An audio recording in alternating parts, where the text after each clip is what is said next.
motherhood, the ghetto. Things are gonna be the same. I'm still gonna hang out with my friends, No, there is no sugarcoating it. That stage is tough. My first daughter, she was a eater. Definitely a lot of positives. I don't wanna be like negative Nancy over here. It goes by so quick. You are gonna Google.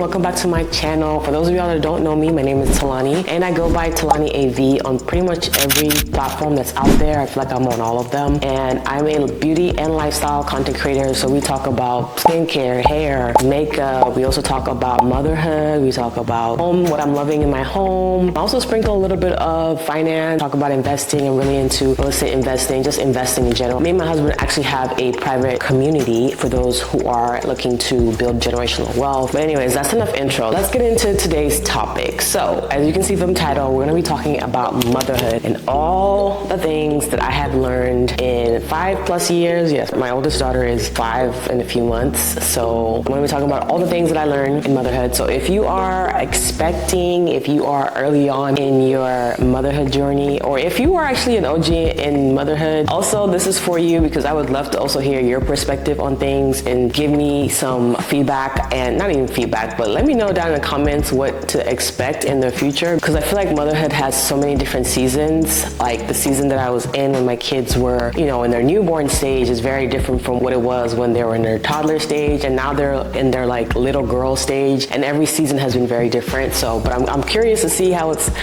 I've heard that it gets better, but it also has different, not better, but like I've heard that like every stage, even going forward has its own challenges. And about stages, I want to talk about that like newborn / baby stage. There is no sugarcoating it. That stage is tough. I don't care what it looks like on the internet or what social media makes it seem like. Obviously everyone's gonna be posting the highlight, the cute moments, which there are a lot of. There's a lot of great moments when it comes to just having a new kid, but it's also a struggle, and I feel like every new mom can probably relate, from the sleepless nights to your postpartum like hormones and everything. Like for me, a couple of issues that I had, I would say like postpartum, like with my first daughter, it was like breastfeeding was just such a struggle. I was struggling to keep up with how much she needed and how much she was good. My first daughter, she was a like eater. Her appetite, I couldn't just keep up for whatever reason. But then with my second daughter, breastfeeding was like a breeze. I had like 0 issues. I was producing more than enough, and like everything was great. So that's another thing I wanted to mention, is like every pregnancy is, and not even pregnancy, but every pregnancy is different, but every postpartum phase is also different. I would say for my second daughter, the postpartum period, not even just right after, I would say for like a year after I had my second daughter, I feel like I had postpartum anxiety, and I didn't realize this until like maybe 2 years after, when I look back and think about how anxious I used to always be, and knowing in my mind I thought it was normal. I was like, oh, okay, I'm just like worried, and I just thought, not that it's not normal, but I didn't think of it as a big issue. Like I just kind of dealt with it, but when I look back on it and look back on how often I was just always worried about every single little thing, that was not normal for me, because that's not how I typically am. And I did a little research and stuff, because you hear a lot about like postpartum depression, but you don't hear a lot about, at least I didn't hear a lot about postpartum anxiety. But yeah, I'm glad that my body, I guess, adjusted, and now I don't have like anxiety as much. It was so bad where like I couldn't even watch certain things. They would just make me so anxious. Like, anytime I heard someone like falling, or anytime I heard like a scream or a cry, like I would just literally think the worst thing happened. Like my mind would always go to the worst possible scenario. And yeah, looking back on that, that was 1000% anxiety. That was not something that was normal for me anyways. And what else? So yeah, postpartum, that newborn stage, the baby stage, it could be a struggle, but obviously there is so many cute moments, like just having a kid for the first, having a baby, like having somebody that like you brought into this world. It's just such a special moment that you can't even describe. I don't even know how to describe it. Like it's just a very, very special and unique moment in your life that like you can't explain. But yeah, so definitely a lot of positives. I don't want to be like negative Nancy over here. Definitely a lot of great things about being a mother. Like being a mother is literally like the best thing ever, at least for me. There are obviously like different opinions and things like that, but for me, motherhood is amazing. There are obviously some parts there, the ghetto, but in general, motherhood is great. So the second thing I wanted to talk about, or the second lesson that I learned, or topic, I would say, the second topic that I want to talk about is that whole like snapback narrative, and how, you know, you feel like for whatever reason, and I mean, it's normal. We all feel this pressure to like look a certain way, even when we're not pregnant or when we have not had a kid, right? So after you have a kid, obviously you go through so many changes. Like your body literally goes through so many changes. I would say for me, it took me about 2 years, maybe 3 years to really get back to myself and feel like myself completely. As far as like weight gain, I definitely gained weight with both pregnancies. And after my first daughter, I think I lost maybe like 90% of the weight before I had my second, maybe 80%. I don't think I lost it 90%. So my second daughter, I gained weight again, and it was a lot harder to lose the weight the second time around. It took me about, how old is she now? She's 3. I would say it took me about like 2 years to lose all of the baby weight. But a lot of that though had to do with my lifestyle, because this was around the time where I had like stopped working full-time as a petroleum engineer. I started working full-time as a content creator. So like my work life was very different. I was not moving out a lot. I wasn't getting up in the morning, you know, going to the office, walking from the parking lot. Like, you don't realize how much movement you're making, I guess, or how much you move when you actually leave the house and go to a job versus when you're working from home. It is such a slippery slope to just like not, you know, moving your body, because you're sitting down on the computer the whole time, or you're shooting. Like, it's a very sedentary, it can be a very sedentary job. And that was really my struggle. And that's why it took me a lot longer to lose the weight the second time, because it didn't click in my head. But literally, as soon as I started moving my body, I started going on walks, I started doing more, you know, strength training, I started going to the gym. Like last year into this year has been like the longest I have been consistent with going to the gym, working out, moving my body. And like the results, they kind of speak for themselves. Like I've lost quite a bit of weight. I'm back to my pre-babies weight. So yeah, but one thing I want to mention about like losing weight and getting back to yourself, give yourself grace. Like I feel like people think it needs to happen like that. It needs to happen within a year or within 8 months or whatever the case is. But just honestly, when I look back on it, and like obviously like I was like, I wouldn't say it consumed me, but it was something that like I didn't like, you know. I wanted to lose the weight faster and things like that. But at the end of the day, it don't really matter. As long as you're healthy and as long as you're making steps towards moving your body, eating right, I think it'll happen on its own time. Now, if you're just complaining and not doing anything about it, like that's another issue. One thing I would tell myself looking back, I don't think I would have dwelled so much on it. I don't think I would have not even cared as much, but I guess I would still care, but I just probably wouldn't have cared as much, because yeah, it just took time basically. Well, I think it takes your body like 1 year for it to like completely heal and recover from pregnancy, because think about it, you're pregnant for like 10 months. That's a lot. And then you just go from that to like not being pregnant like drastically. And so like hormonal changes, everything is a lot for your body to handle, and just giving yourself grace, I feel like is the most important thing you can do for yourself. I know it's easier said than done, but like just focus on the baby, focus on the moment, focus on, you know, this new phase, a new chapter that you're on, and focus less on how you look. I know again, it's easier said than done. I wasn't thinking like this, but again, looking back in retrospect, I definitely think that's the better approach. Okay, so the next thing I want to talk about is when you and your partner, you and your husband have a new baby, right? And I talked about this in, I think, my other video where I talked about marriage and things I've learned from being married for 9 years. There are so many things that like y'all are gonna learn. Obviously, you're new parents, you're a new mom, you don't know what you're doing, you're trying to figure it out. One thing that I would tell you and the advice I would give is that your partner is also a new father, and he's also trying to figure things out, also trying to learn. And the worst thing you can do is not allow that to happen, because let me tell you, and I feel like it's natural. Like you're a mom, you feel like you probably know how to do things best, and you're a little bit worried about how other people are gonna do things, and you might just be really like, kind of like overprotective a little bit, because that's your baby and whatnot. But I think it's so important to let your partner also do things, not even let, but like don't criticize too much. Don't stop partner from doing certain things when it comes to feeding the baby, when it comes to diaper changes, when it comes to bath time, all those things. that you learn how to do, especially when they're in a newborn stage, I think it's important to have them learn how to do it too. Because let me tell you, right now, in that period that you're in, that newborn stage is setting so many habits that are going to be quite hard to break in the future if you're not careful. So you want to be setting good habits, right? So good habits being, both people are helping out. It's not all on just you as the mom, right? It's not all on just the dad. Like, you want to set those things, because when you have a kid, there are new responsibilities, there's new chores that come out, right? Like, there's excess laundry now, there's excess dishes, right? Because you've got to clean all the baby bottles. So like, if you're finding yourself literally doing all of the laundry, doing all of the cleaning of the bottles, cleaning of the pumping parts, doing bedtime at night, like your routine, when you start setting up a routine, when you're the only one doing that, that's just going to carry on for a very long time, until obviously they get to adult stage, or when they get a little bit older and they can do those things for themselves. So like, do you really want to be doing all of that by yourself, like forever? No. So I would say set those habits now, where both of y'all are taking responsibility for something, just so that down the road, well, not only down the road, like all the load is not on you, but like your partner also gets to learn how to do these things for themselves. But at the end of the day, I really do think it's important for both people to put in their fair share of things, especially if both people are like working, right? If one person is like the dedicated stay at home and can put all of their energy towards like doing all these things, that's a little bit of a different conversation. Although I do think that it's good to still help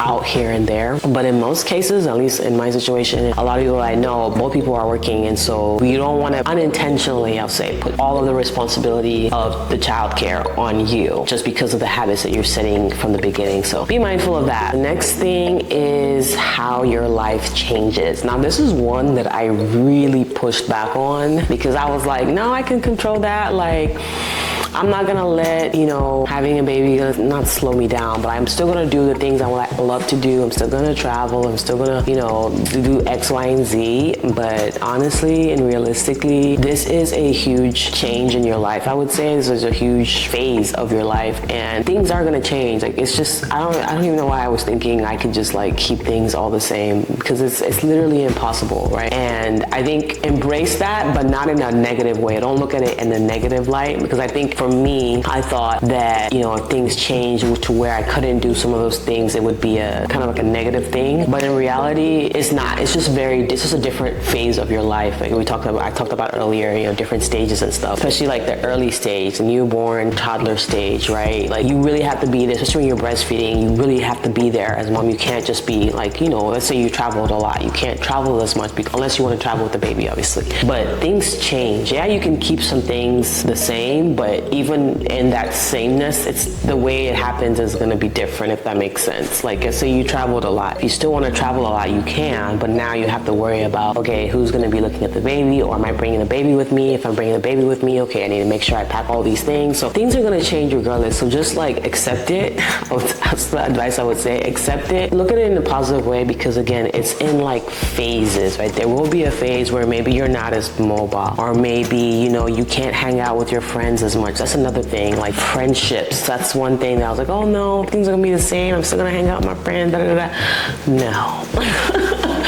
Literally, when you have a kid, like your priorities change. You as a person, you won't even have time to be like, okay, let's go plan this brunch day whole thing. Like, it just barely can sleep. Like, where do you find the energy? Like, the energy is not even there to start thinking about other people. So those are just like a few examples of things that you just kind of have to accept. But again, it's not for forever, right? I think that's the mentality that I was having. It's like, oh, it's gonna change. No, it's literally just for a stage, just for a period. When your kids get a little bit older, when you start getting more help, when they start going to school, your time opens up a lot more. Like, you will have that time that you're like so upset or so sad that you're losing, and whatever, it's gonna come back. So in the phase that you're in, where you maybe don't have enough time for yourself, or time to go out or do things that maybe you used to love to do, I would say just embrace that period, knowing that it's not gonna be like this forever. And so instead of focusing on what you can't do, focus on what you can do, right? And that is enjoy the stage that you're in, because you are never, ever, ever gonna get that stage back. Let me tell you, like, it goes by so quick. You probably heard a lot of people say say that, and I've heard a lot of people say that too, but it is so true. Like when I think back on the past 5 years, I'm just like, I don't even understand how I have a 5-year-old. I really don't. Like I don't understand how I have a kid that's in elementary school. Like it actually makes no sense to me. Like the way time has moved, it is ridiculous. Ridiculous. I remember I used to look at people who had like, you know, kids in school, like, oh my God, they're OGs, like they've been in it for such a,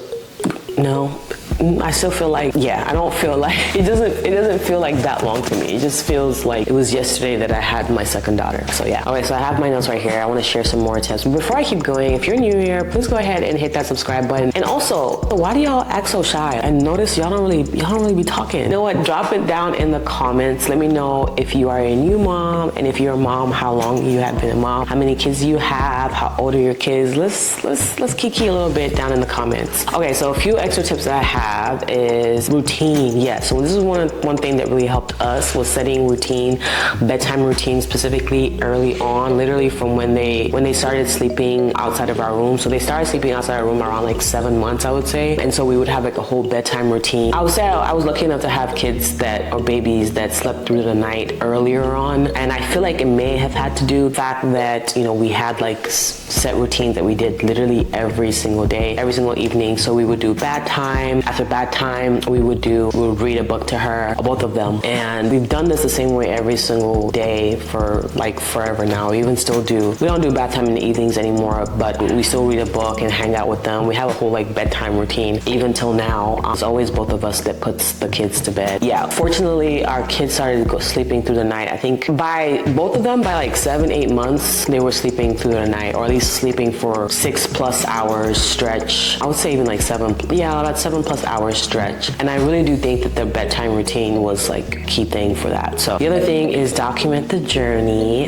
Oh my goodness, please. I mean, for me, it was easy because, you know, I'm a content creator, so I'm always like, my phone's always out. I'm always documenting things. Even I would say like 80% of the things I document, I never post, but I just have that habit. And I love that I have that habit because looking back, I just have so many memories that like pop up on my phone, like reminders, and it's just so cute. And so I actually want to start printing them out because I want to have like, you know, back in the day, like our parents, obviously there was no digital images and stuff. Everything was like, we would print out photos. So now we have like huge boxes of just like photo albums and photos. And I think that's just something that I want to keep going. So I want to start printing photos. But anyways, the other thing that I will say is also self-care and not neglecting yourself. I definitely feel like I did at some point started neglecting myself, if I'm being very honest. I just did not have the energy. Like I really didn't. But I would say when I started like caring more and taking care of myself, I just felt better. And I feel like when you take care of yourself and you are in a good place mentally, emotionally, physically, you're just a better person in general, a better mom, a better wife, a better everything. So don't take self-care lightly. You know, what I did after my second daughter, I remember I used to get like monthly massages, which I actually needed. So I don't even know if that's considered self-care, but because my whole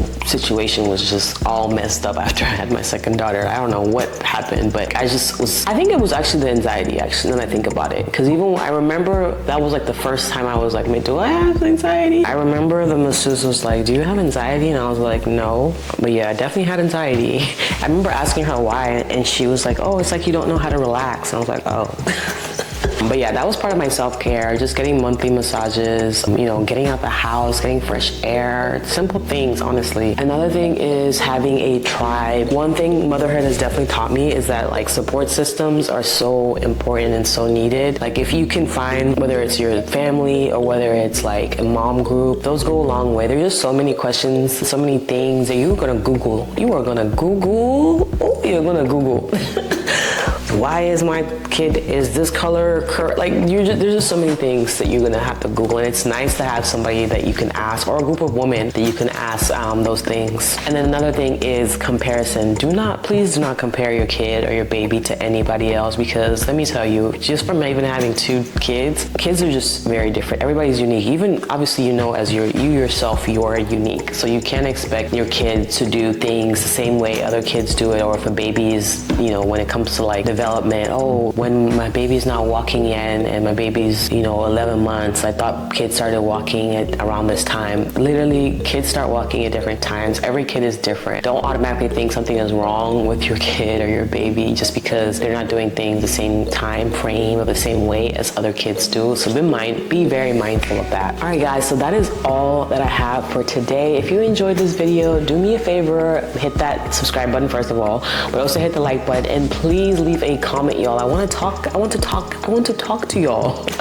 Let me know if you have any tips, especially if you have been a mother for a while. If you're a new mom and if there's something that you're struggling with currently, share it down below. Let's make this comment section a little mom community as well. So anyways, thank y'all so much for watching this video. Again, you can follow me. I'll put the links to all my social media handles down below. But yeah, I'll catch y'all next time. Bye, guys.